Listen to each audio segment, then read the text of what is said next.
But yeah, let's watch some Mesopotamian wisdom. Interesting, we have a suicide hotline advertised beneath this video, so that should tell us a little bit of what we're in for. I like it. A fox urinated into the sea. All of the sea is my urine. Sumerian proverb. Interesting.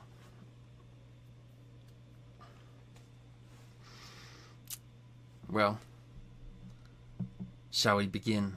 This video, by the way, is called Death as a Moral Necessity. Pretty interesting title, isn't it? The elephant spoke to himself. There is nothing like me among all the creatures of Akkad.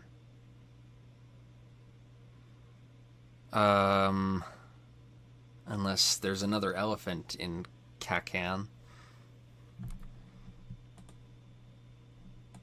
Human sacrifice is simply something that the human race does, Let me whether know we if like it or not. the audio In needs almost balancing. every era, there is some kind of ideology which prescribes, justifies, and sanctifies death. And in the modern era, it's very clear that... In the modern era, it's very clear. I'm waiting. I'm curious what he's gonna say. It's gonna be something gold. I'm getting a text. Okay. It's a good text. But the thing is, this reminds me of in Penda's Fen, when Stephen says, the pagans practiced human sacrifice. And Reverend Franklin says, do we not? There are millions through the fire to Moloch, living and dead. And so there's this idea that throughout history we've always practiced human sacrifice. And of course, in that movie, the people practicing human sacrifice are the Tories, because they're sort of they're denying the human spirit. They're denying the creative, vibrant life force that belongs naturally to England, that is England's natural right. And they are destroying the environment, and they're destroying the human soul with their kind of rule-mongering and doctrine fixing and sort of orthodox worldviews and lack of creativity and punishment of individuality. I like this guy's voice. Yeah, I do too. I like his voice. The tallest blade of grass is the first to be cut by the scythe. There you go. Do you have a Xerxes coin? No, I don't have any really ancient coins. I mean, like I said, the oldest coin I have is from 1816.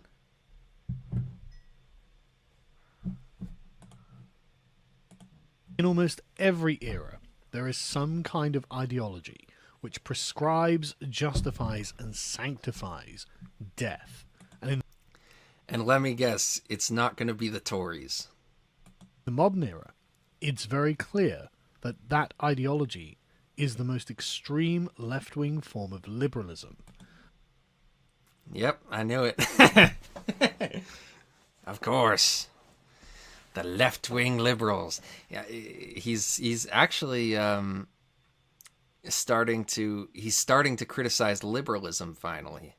This is a new stage in the Sargon story arc, because early on he was like, I'm not a conservative, I'm a liberal. And then he was like, well, what I really am is a classical liberal. And then it was like, yeah, I'm an English liberal. I follow the old English liberal tradition, which essentially means I'm a conservative. And now he's like, You know, the hardcore left of the liberals are starting to seem kind of messed up. I think I'm going to start attacking the left wing of the liberals. So now he's starting to he's starting to go on an anti-liberal kick. We'll see if later on he'll just start becoming anti-liberal altogether. Maybe he'll become like an Orthodox Christian or something. Who knows? An Anglican, probably. He would become an Anglican. He's still not quite there yet. He does think that Christianity is good for England, but he hasn't quite become one yet. Which leads left-wing parties to become the parties of death for the democratic age. The classic example of human sacrifice. Yeah, Sargon still exists, and he's back on YouTube. I think for a while he was absent because he was doing Gavin McInnes's website or something, or one of those websites, like Censored TV or something like that. BitChute. Comes from Mesoamerica, in which the Aztec and the Mayan civilizations literally sacrificed war captives to nourish and placate the gods to ensure that the sun would indeed rise again the next day. The sacrifice was for a higher purpose, a divine ideal, and was concerned with the correct ordering of the cosmos. It was as much a moral act as it was a temporal one. The general shape of their thoughts was he has that the there Lotus is a Eaters metaphysical podcast plane in which morality is held to reside, and the real world ought to map closely to this plane in order to resemble it. Only in this way can our world be said to be righteous, proper, and just. The moral shape of our world must be brought into alignment with the spiritual world, so it might intersect. And let me guess, he's going to create a ham-fisted allegory between this and the left-wing liberals, isn't he?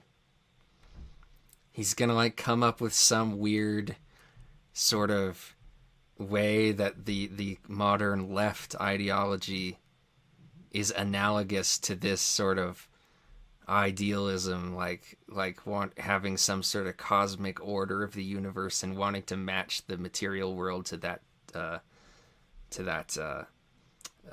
incorporeal world. He's gonna create some sort of symbolic connection between the two. Intersect with our own and infuse the ordering of our world with the moral substance of the other world.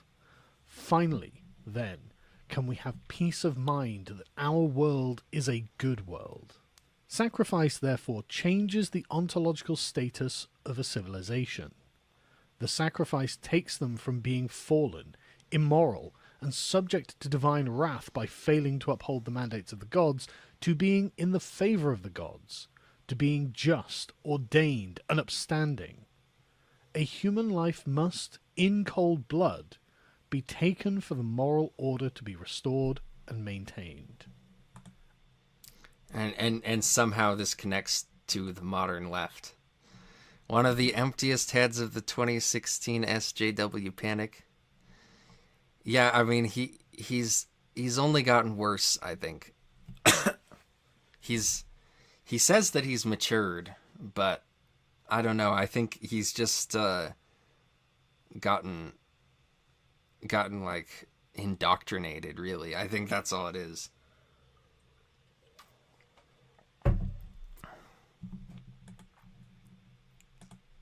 And in the case of Mesoamerica, the more human lives that were sacrificed, the better.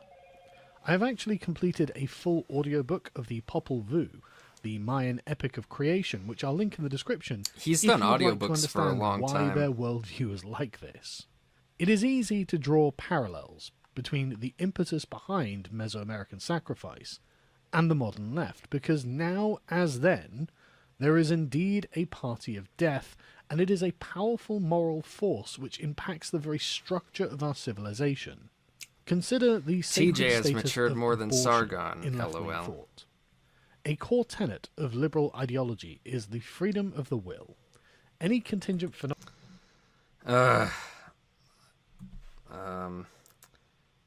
Yeah, I thought that I was free tonight to stream, but I'm seeing there's something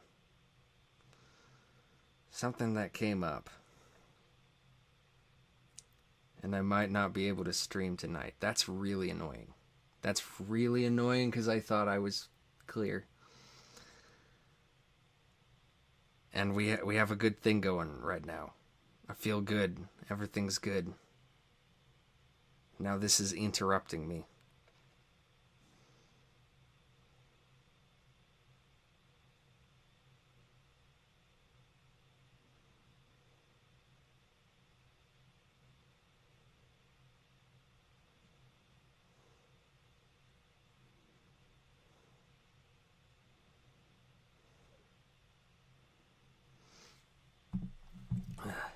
Phenomenon which inhibits the freedom of the will is immoral, and while a person's will is being unjustly contained by reality, whether that person is responsible for their own circumstances or not, then for the liberal, the spiritual plane of morality loses touch with the real world and must be brought back into line, or else the world becomes an unjust place.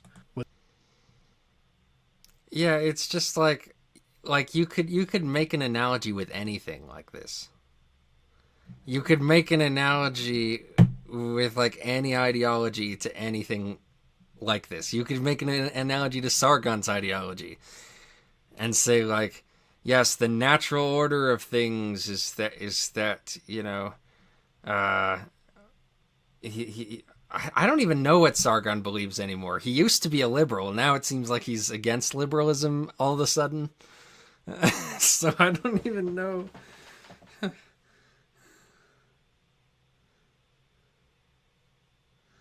All right, it looks like I might be off the hook, so I can keep streaming.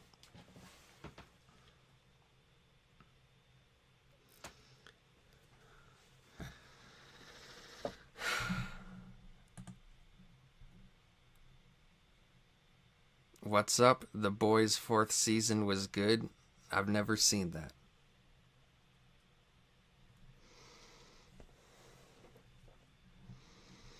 Yeah, I mean, let's watch that again. Sorry, I've been distracted for this whole segment here because I've been texting to like try to work something out so that I can keep streaming tonight. Easy to draw parallels. Let's do this again. Between the impetus behind. Yeah, it's easy to draw parallels. It's really easy to draw parallels from anything to anything. Like if you have something as vague as this, as like there's a divine cosmic plan, there's a corporeal sort of way that everything fits together, and that we have to match that. Like that is such a vague thing that could be literally anything. Any system of values could be compared to this. Like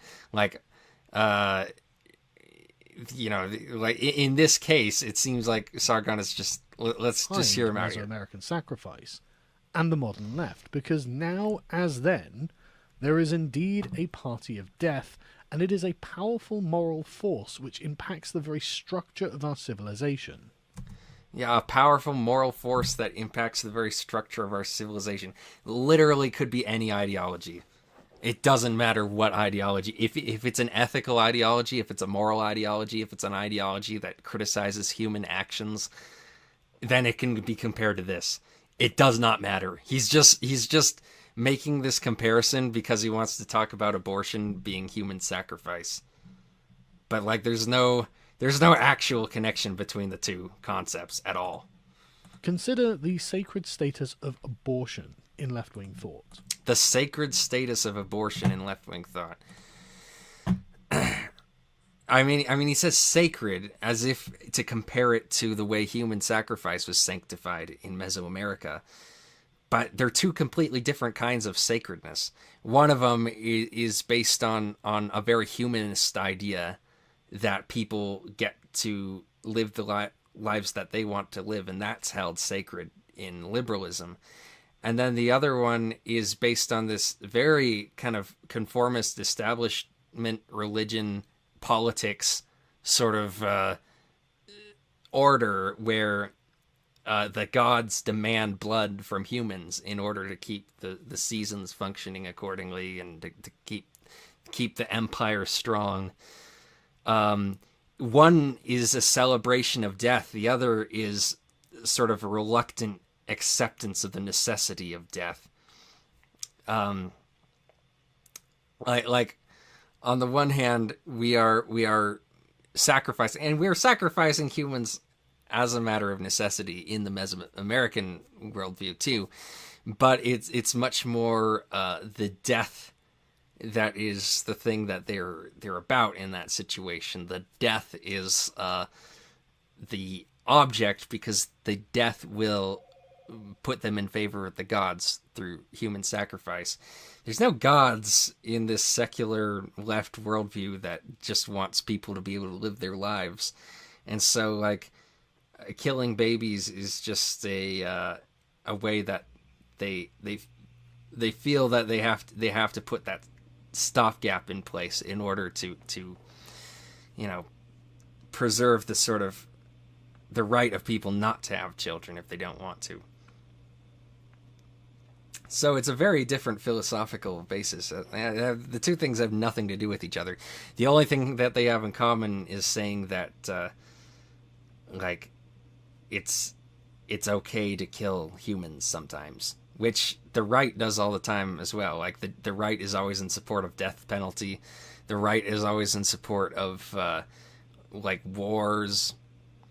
So like there's no point in trying to say, oh yeah, it's about death, therefore we can tie it into this ancient human sacrifice ritual. I mean, David Rudkin could easily paint you guys the same way, and he has. And I think he had a better point in doing so, actually. Like Dave Rubin. Yeah, but he's way smarter than Dave Rubin. I think he's one of those, I used to be a liberal, but everyone shifted so far to the left that my views are now considered conservative. Yeah, he used to be, but now he's just a conservative. Like, now Sargon is just embracing a far-right ideology lately. Like, he straight up said in an interview recently, I'm about as far-right as you can get.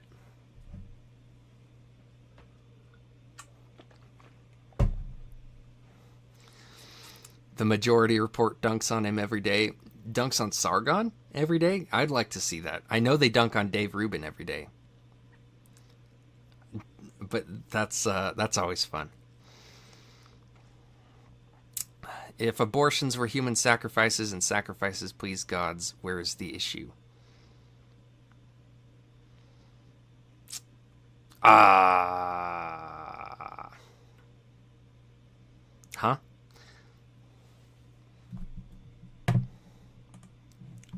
A core tenet of liberal ideology is the freedom of the will.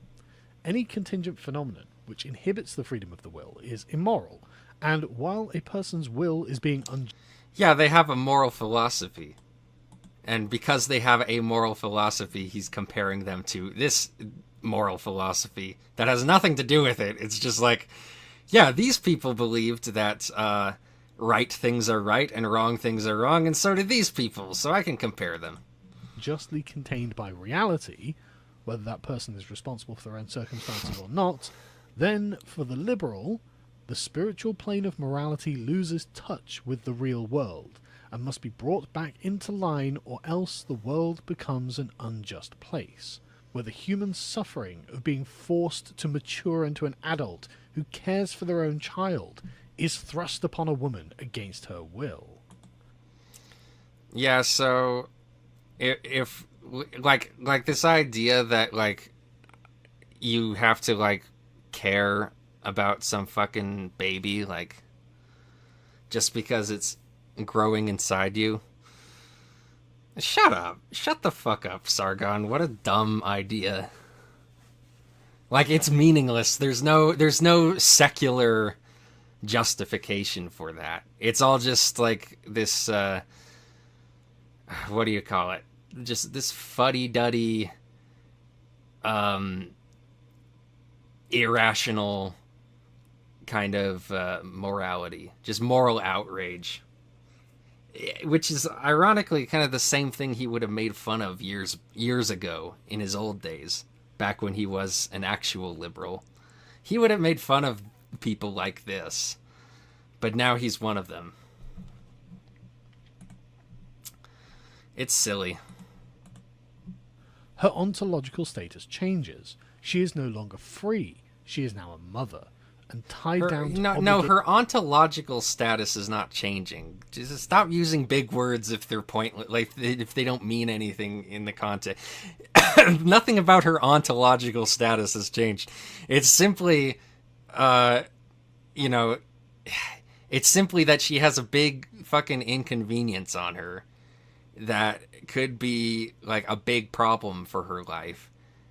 It violates her sort of freedom to choose to live the kind of life that she wants to have. Like there's nothing ontological about this. Give me a break. Obligations and duties which she did not wish to adopt. In order to free her of this burden, abortion takes the place of a holy right in liberal theology, as it accomplishes a liberal moral theology goal. Like, it's just secular humanism. That's all this is. Which, by the way, Sargon used to love. Sargon used to be a secular humanist back in the day, back when I used to watch him. And now he compares secular humanism to, like, Mesoamerican blood worship. Like, come on. LOL, as far to the right as you can get is either the loudest dog whistle ever, or he's been watching a lot of your friend Tick's videos, and it turns out everything bad is actually left. Man, what a stick in the mud this guy is. I know, he sucks now. Like, he's just so lame.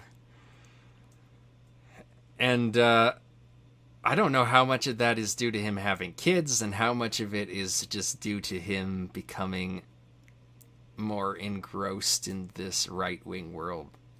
But he really, like, something about this kind of politics just really attracted him. He became a real convert. And it's interesting how that happens to some of us, and it doesn't happen to others of us. And I can still look at it from the way he would have looked at it, 10 years ago, and I can laugh at him the way he would have laughed at this person I'm looking at. But he clearly feels very differently about it, which is interesting. Rather than a practical one.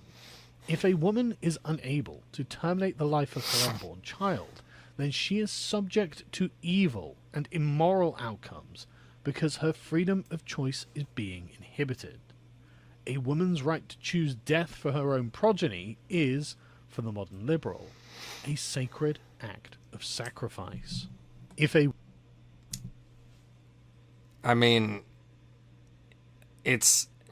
I don't think it's... I guess it's sacred in the sense that it can't be infringed upon. That there's this threat of removing that right that they are worried about, and so they kind of sacralize this right as important.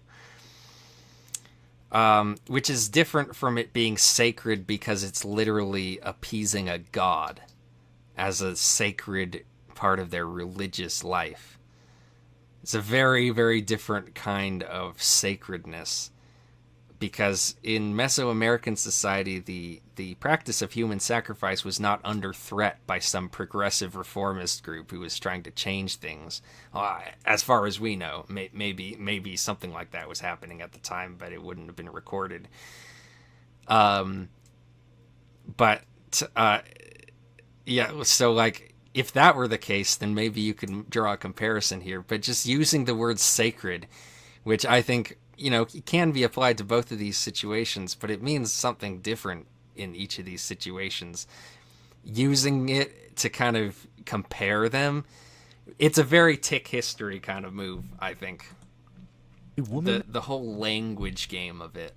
Is unable to terminate the life of her unborn child, then she is subject to evil and immoral outcomes because her freedom of choice is being inhibited. A woman's right to choose death for her own progeny is, for the modern liberal, a sacred act of sacrifice. If a woman is not able to choose, and has her will thwarted in this way, then the cosmic order of the liberal universe The cosmic is order misaligned. And is a terrible misaligned. injustice. Like, there's nothing actually ontological about secular humanism.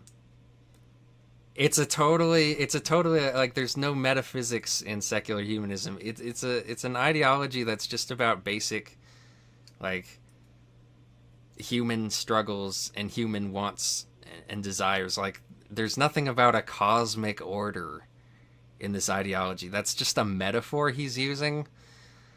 But like, okay, if you want to use that metaphor, but then don't kid yourself into thinking the fact that you came up with, like, a poetic way to phrase this means that it has anything in common with Mesoamerican human sacrifice. Justice has been wrought.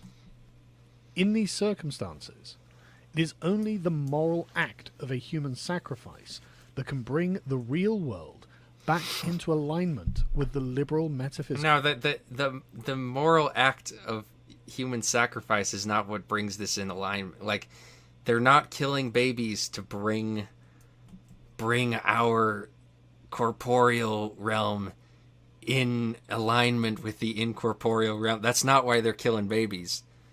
They're killing babies because it's convenient for them, because it allows them to live the life that they want to live.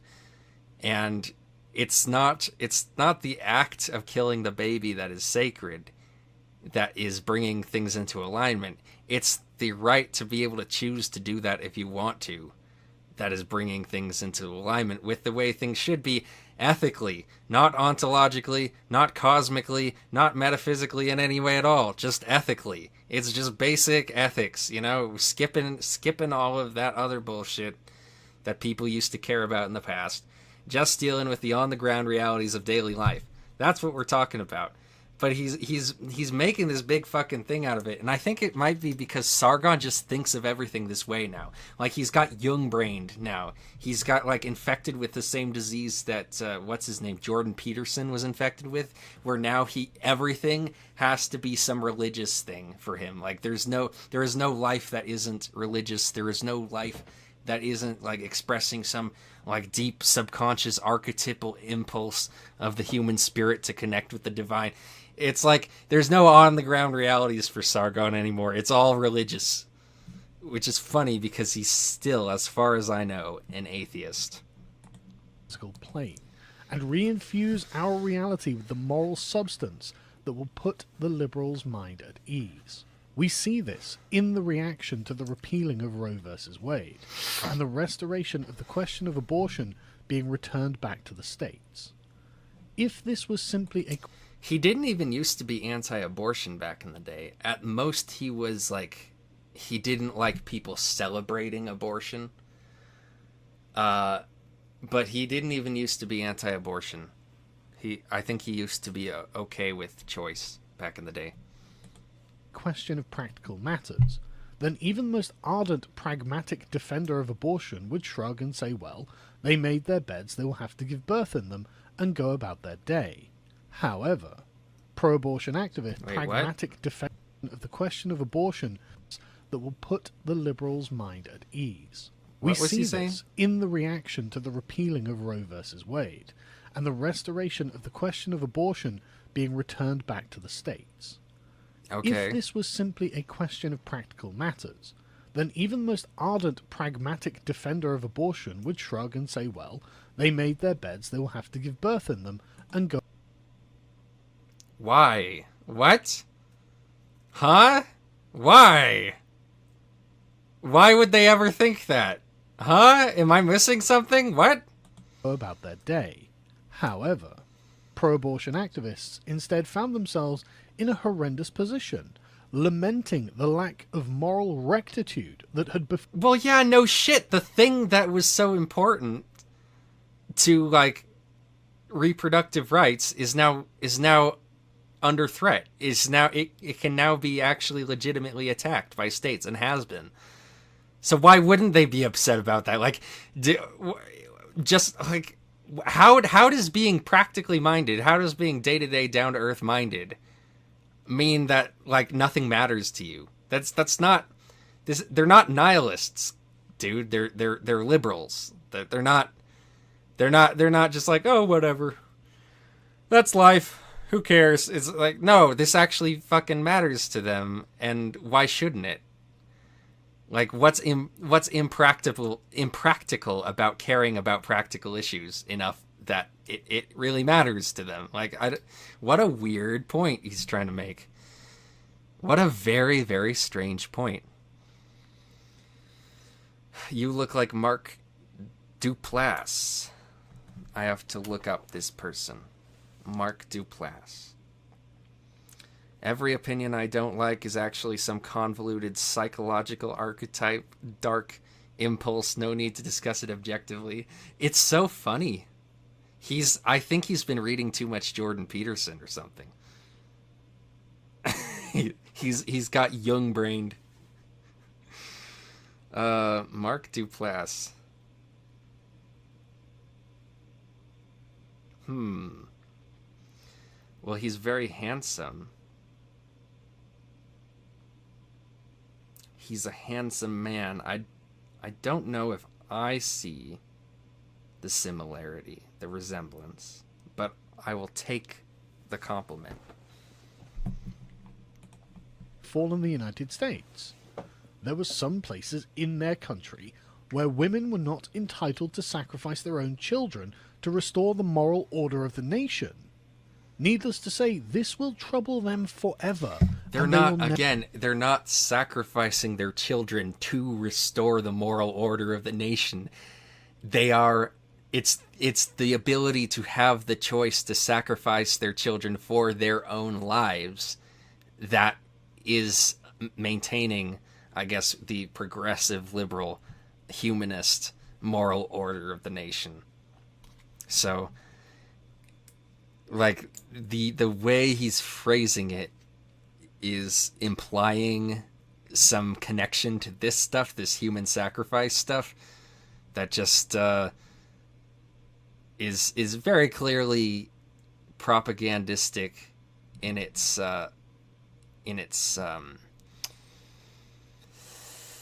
method, I guess. Never let it go. As with the Mayans and the Aztecs, death is a core part of their moral system, and the inability to sacrifice a human life to restore the moral order makes them feel that the world is fallen, brought to calamity, immoral, and in need of purification. Dude, that is just the whole right-wing philosophy on life, that everything is terrible, we must be pessimists, the world is crumbling, we have lost touch with God, we need to get back to the good old days, the way things used to be. Like, that is just Sargon's ideology that he's describing. It's funny that he's like he's gotten so young-brained that he thinks everyone thinks this way. He thinks everyone thinks in this, like, this magical, metaphysical way. And it's like, no, some people just don't want to have kids. It's really that simple, Sargon. Child sacrifice is, of course, not the only aspect of death that the left seeks to leverage in order to make our civilizations fully in line with their own moral view of the universe. There are many other ways in which people must be sacrificed. Euthanasia is the latest moral fad to sweep liberal thought, because another core pillar of liberalism is the alleviation of suffering at all costs. Suffering in pre-liberal thought was... Yeah, what a fucking crime that we hate just having to suffer all the time. You should love suffering. You should be grateful for suffering. You should be getting on your knees and thanking God for making you suffer so much. I mean, look, I've read fascism, and I've made videos about how I admire the fascist ethic of happiness, and how they're skeptical of happiness, and how they actually think that there's a place for suffering in life, and that they want to embrace suffering as part of life. And I actually admire that about them, and I think that's cool. And I would, I'm totally, I'm with him. I'm with Sargon on this. I really am. on this angle of skepticism of happiness, right? But I think on the other hand, I think you have to be able to see the other side. You have to be able to see that, people are not. It's not like everyone starts out as some soul disembodied, and then they fill out a form like, do you want to be alive? Do you want to be a human being? There's these considerations you're going to have to think about. This is going to have to happen to you. You're going to have to deal with a certain amount of suffering. You're going to have to deal with this or that. Like, there's all these considerations of human life. It's not like that. It's not like people just are given a choice of whether to live or not. And so, because people don't have any kind of choice in that, they're just put in this world, and then they have to deal with it. Life just becomes about coping with suffering. And that's all this is. That's all Sargon is really doing here. He's just coping with the suffering of life by having this really what's essentially just a made-up philosophy that's like, well, we can embrace suffering as part of life, and we can find meaning in suffering, and blah, blah, blah, blah, blah, whatever the fuck Sargon would actually say. But really, ultimately, what you're doing is just coping. Right? It's not like you figured anything really deep into this equation. You're dealing with a life that's not perfect. Things aren't always great, and you're finding a way to make sense of it in your own way, and that's perfectly fine. But some people just don't want to bother, and some people have it a lot worse than you, and a lot worse than like all of your friends, and some people just like shouldn't be expected to have to endure what they do in fact endure. And so that, like, I think it's perfectly reasonable to say that death should be an option to consider. And it's just kind of silly that death is such a huge part of existence. I mean, not being alive is something we do a lot longer than being alive. And yet these living cretins like Sargon think life is everything. They think that life is the most fucking important thing in existence. It's really not. It's not. Just get the fuck over it. Let people die and let people kill babies. It's not that big of a deal. I mean, you kill animals all the fucking time. I sincerely doubt that Sargon is a vegan. So yeah. Get over your fetishization of life. It's overrated. He doesn't only embrace suffering, he embraces other people's suffering. Yeah, Sargon embraces other people's suffering. It's like Lord Farquaad from Shrek. He's like, some of you may die, but that is a sacrifice I am willing to make. It was understood to be an intrinsic aspect of life. How noble. All people would, at some point, suffer. Christianity taught that suffering was to be endured in order to reach a higher spiritual plane. Dude, Christianity was the biggest fucking cope ever invented. Dude, Christianity is basically like, life is intolerable horror and despair. But you know what? If you just endure it with faith, then when you die, you'll be able to get a do-over of life. You'll be able to get, like, the second life, but it's, like, actually the good version. No, there's no second life. You're just...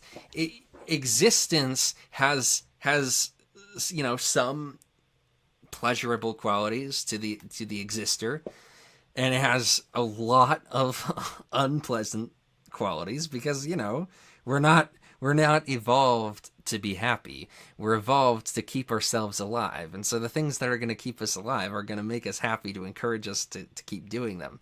But we're not evolved to be happy. And so that's the bleak, nihilistic reality of existence that people like Sargon just want to ignore because they want to cope in this fictional world where, oh yeah, God is bigger than the boogeyman. He's bigger than Godzilla and the monsters on TV, and he's looking out for you and me. He's looking out for you and me. No, he's not.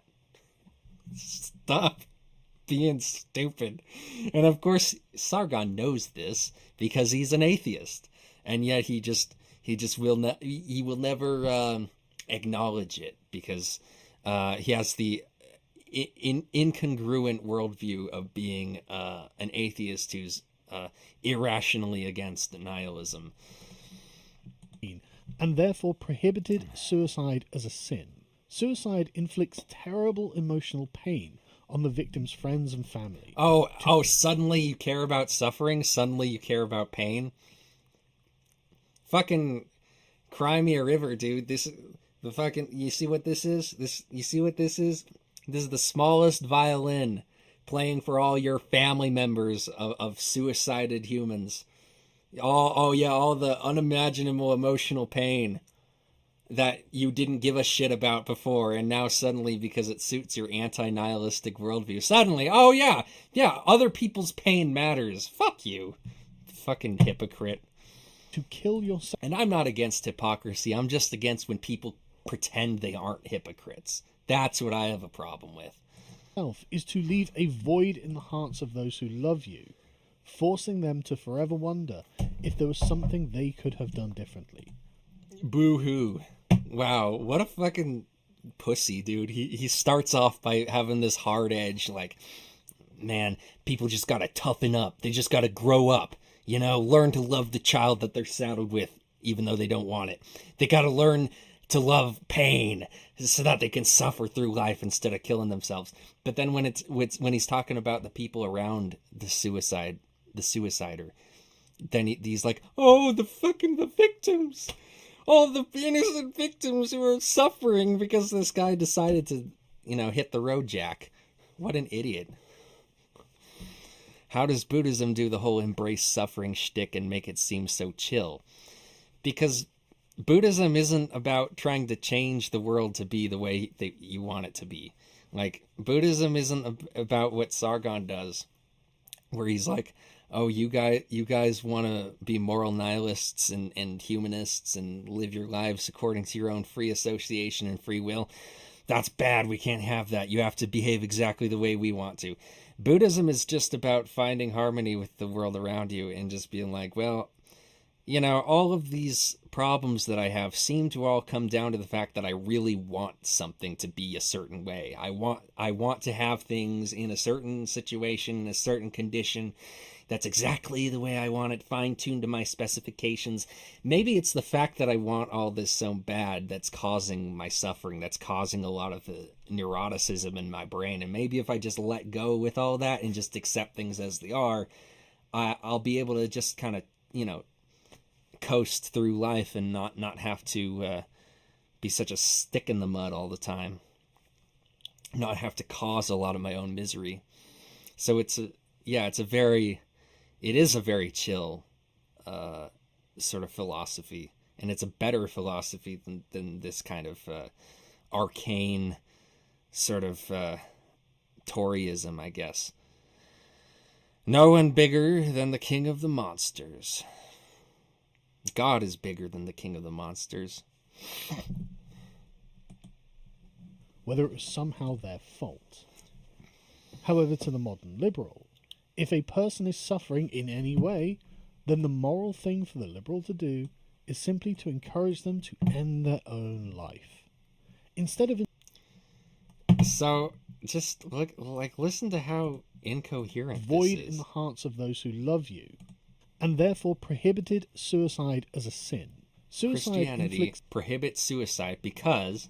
terrible emotional pain on the victim's friends and family.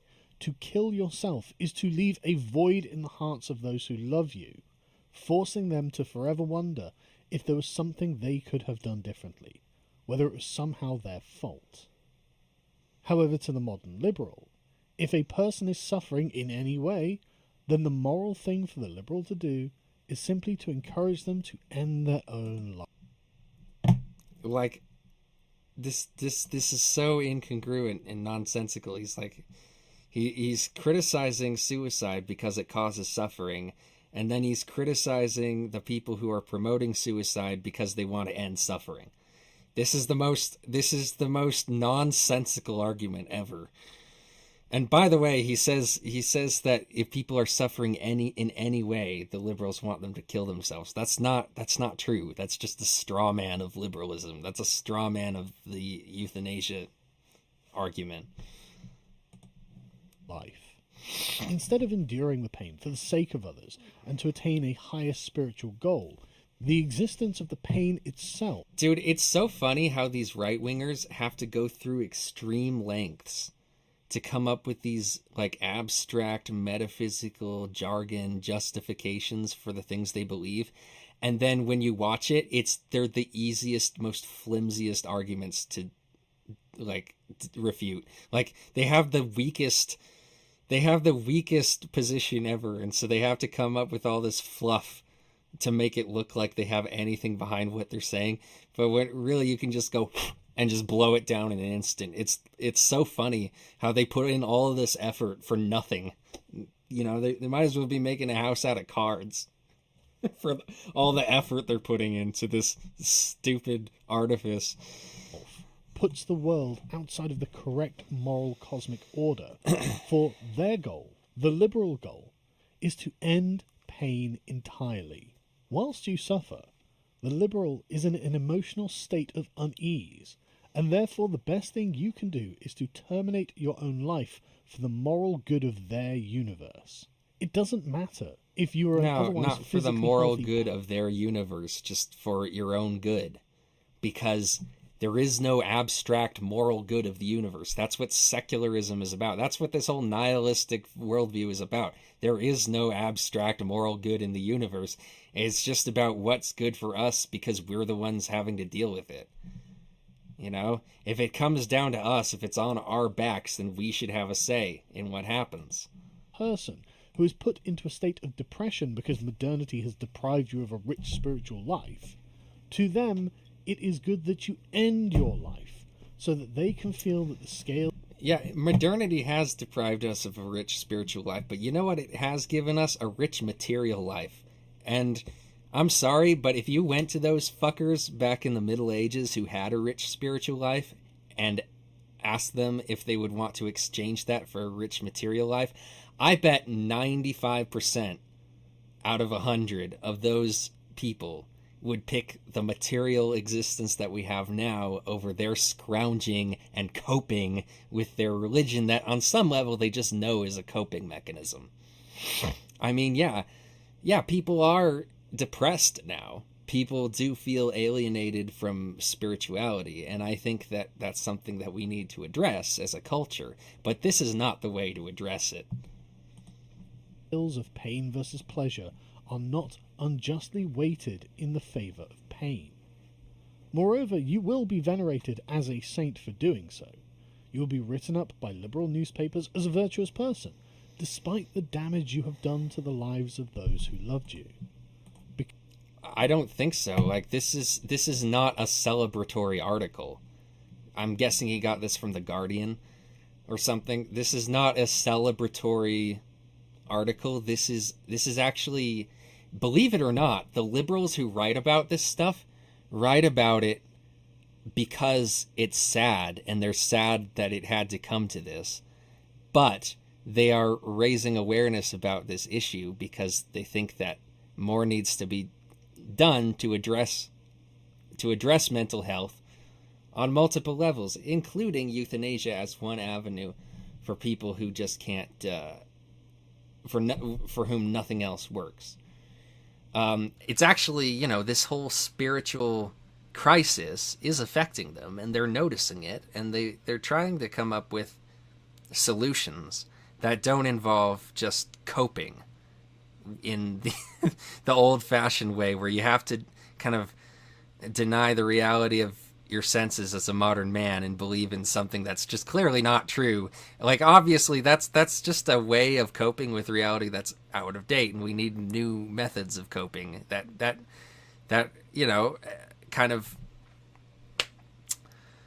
are more appropriate for the 21st century. It's funny that I'm using the word coping so much because I was complaining about it yesterday about how it's overused, but in this situation it's very applicable. Because you felt sad and your sadness has now disappeared from the world, You your subscribed sacrifice on the will way be out? That's held nice. as an example of moral goodness, and you yourself will become an exemplar of the liberal world order. There are many other examples of how the left has embraced a morality of death. Another, more indirect example is the phenomenon of open borders advocacy. Any sensible person would desire border control to ensure that criminal elements of other societies could be kept out, so they would be unable to harm the nation's own citizens.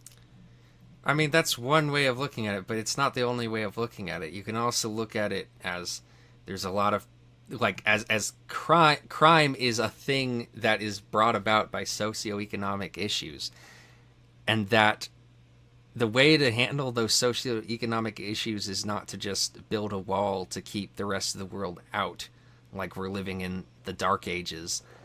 The way to do it is by, like, creating a united world that is linked in bonds of free trade and free association, and where people can travel freely and communicate with each other freely and learn to kind of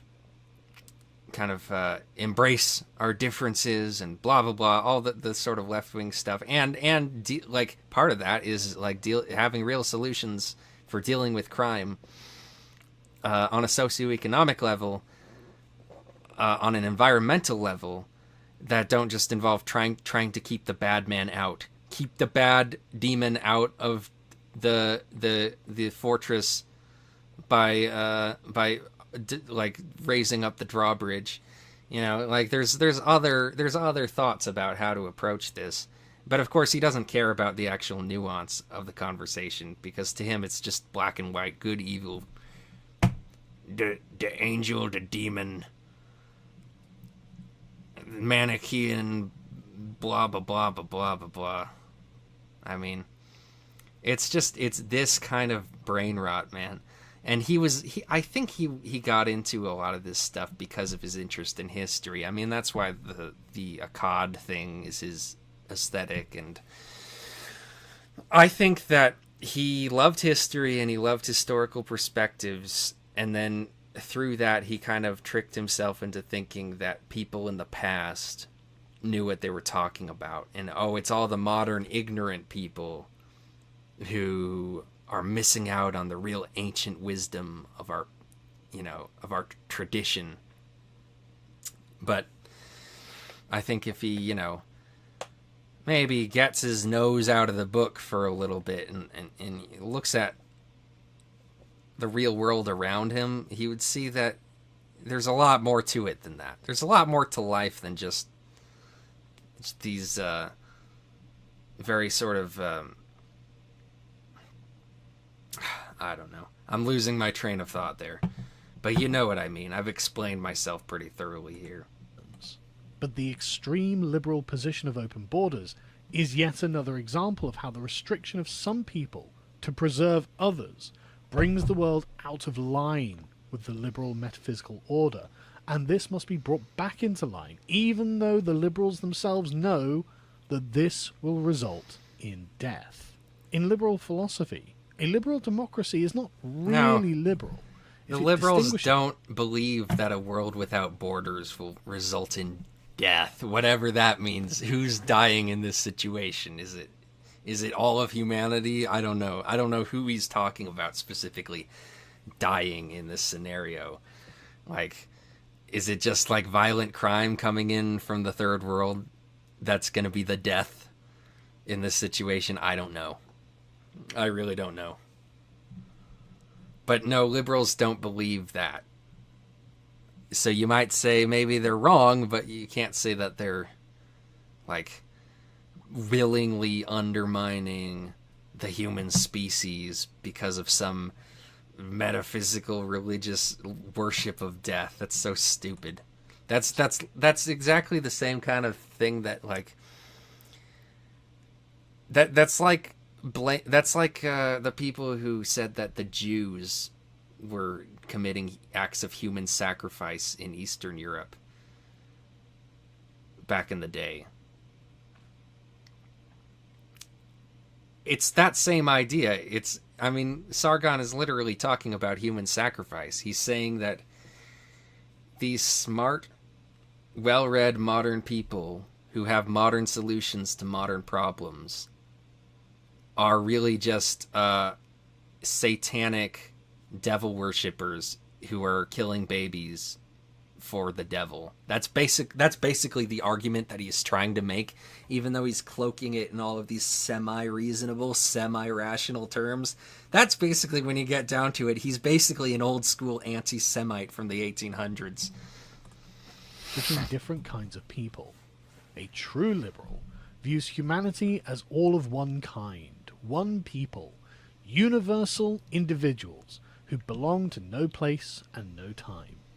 To have a border between a liberal democracy and a benighted non-liberal state is to render the world immoral and in need of change, as a step towards the universalization of mankind.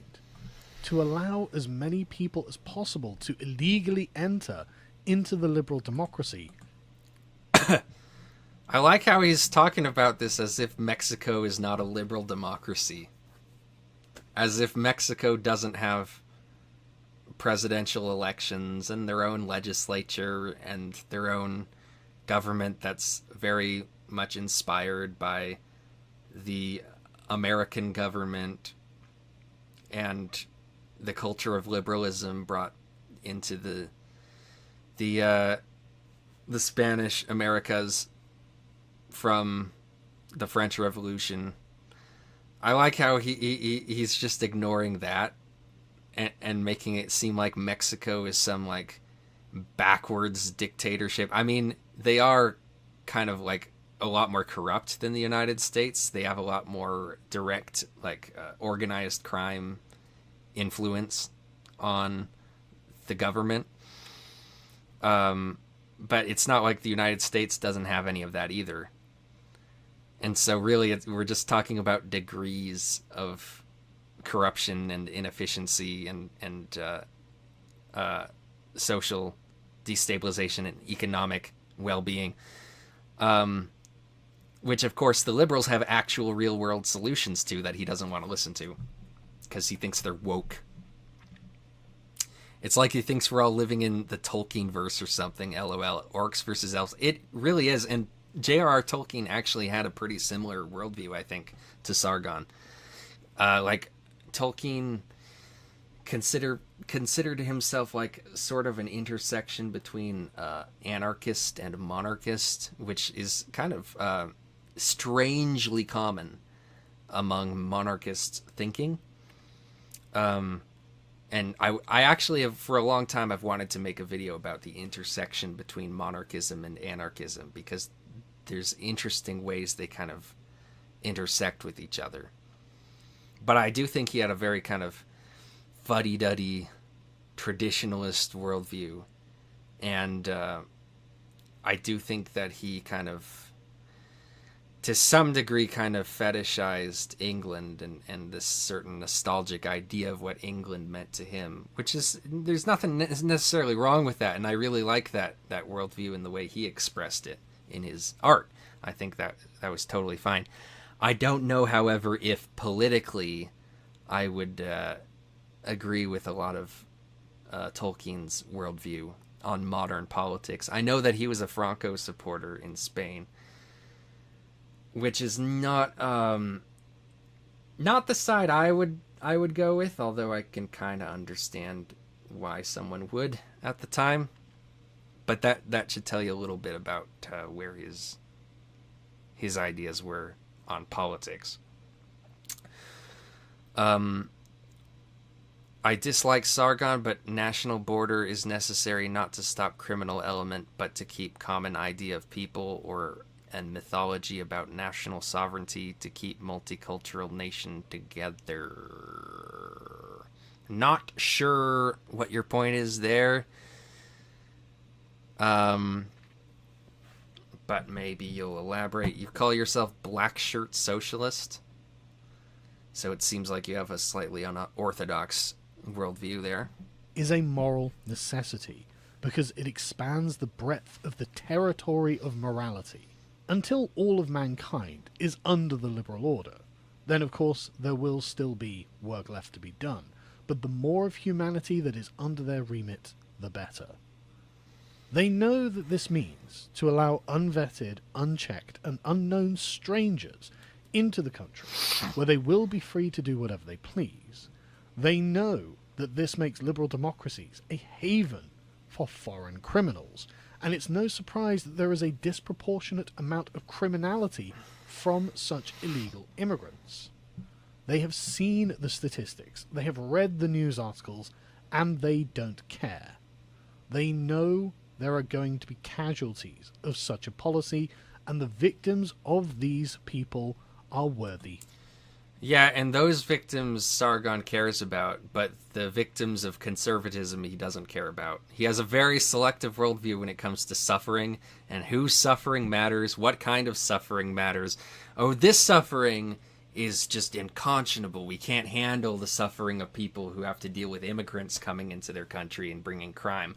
But this suffering over here, the suffering of, just being a person who has a shitty life and has to live with that day to day, just toughen up, man. Oh, this suffering of the person who doesn't want to have a kid, just mature. Just learn to love the kid that you don't want.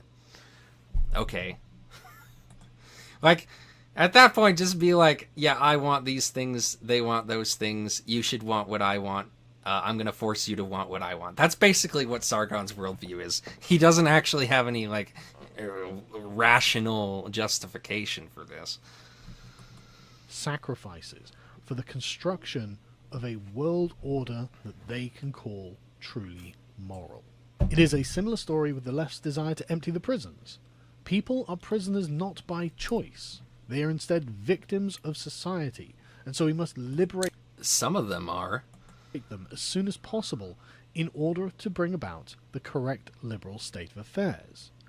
That this will lead to convicted criminals committing more crimes and creating more victims is under... I mean, I think if they want to empty the prisons, what they really want to do is get rid of the people who are in there for drug offenses.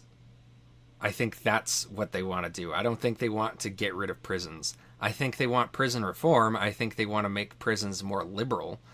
But I don't think that they want to, abolish prisons. That's a very hardcore anarchist sentiment that even some anarchists don't believe in. What's his name? I think Non-Compete made a whole video where he was questioning the pros and cons of having prisons. And he's a hardcore anarcho-communist. So this is not, by any stretch of the imagination, a mainstream worldview, the idea that we shouldn't have prisons. And so Sargon just putting that in there is dishonest because it's making it look like the mainstream left wants to abolish prisons, when really I think when they talk about emptying prisons, what they're talking about is getting rid of the people who shouldn't be in prison, like the people who smoke weed, which is legal in half of the country. Understood, but accepted, because the morality of the issue is not in an individual event. It is in the overarching cosmic battle of right versus wrong. Yeah, no, it's not. You're just making that up. And to the liberal, right involves the deaths of innocents, and wrong involves the punishment of criminals. I could go on.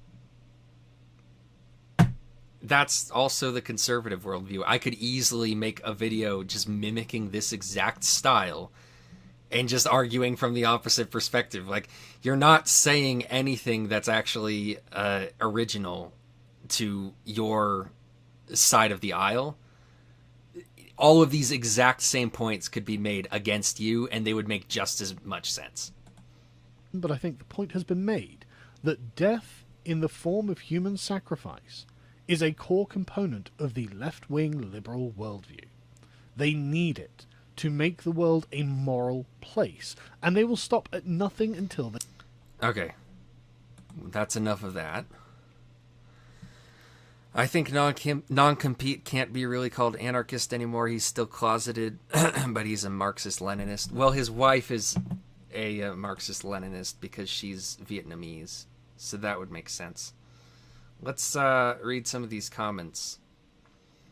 Carl going from his 2010s liberal skepticism to his 2020s liberalism as a death cult has been a hell of a journey. Yeah, I agree with this guy. I don't know whether he means that in a positive way or a negative way. It's kind of vague enough that everyone can agree with it, and that's probably why it's one of the top comments. I wouldn't even sacrifice you. That's a pretty good. That's another one. That's neutral, because we're just referencing. We're making a joke about something that Sargon said in the past, and it can kind of be a joke at his expense or not, depending on how you read it. Some of you may die, but it's a sacrifice I am willing to make. That's literally the point I made about Sargon.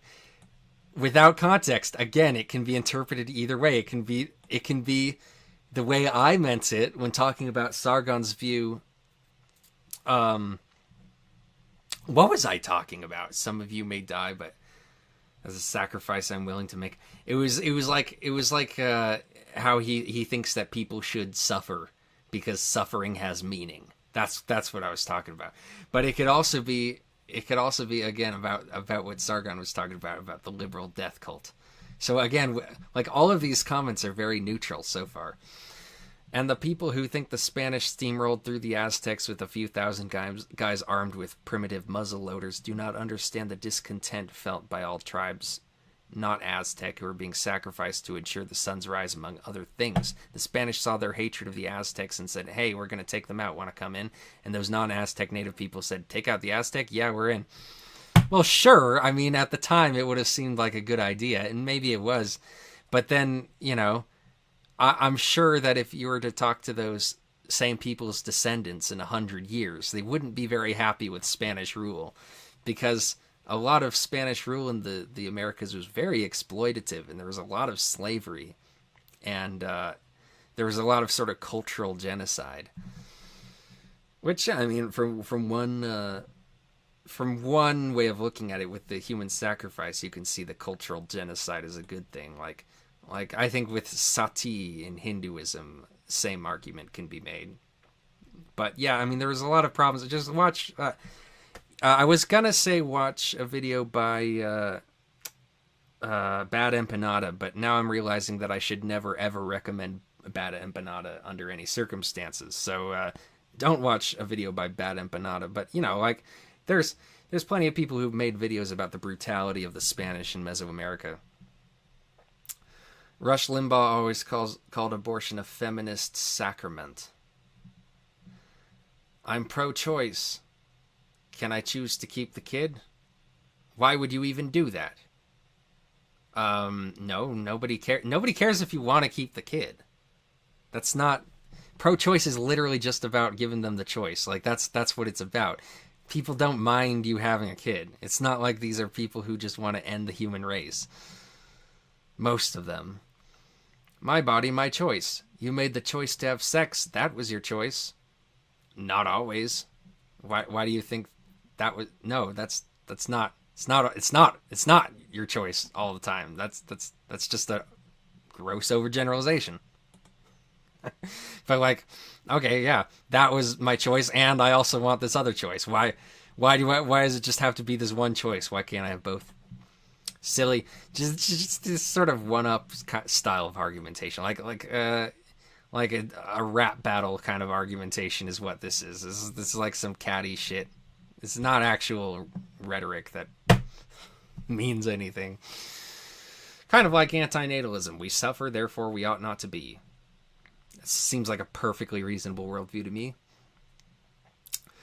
Anyway, so we got some interesting comments there. He'd be the first anarchist to quote Parenti from a positive standpoint. Good for him, though. Can't remember who Parenti is. He's some important guy I know. I've heard of him several times. I just can't remember. I can't remember. Bad Empanada can be a real asshole, but his videos are very good.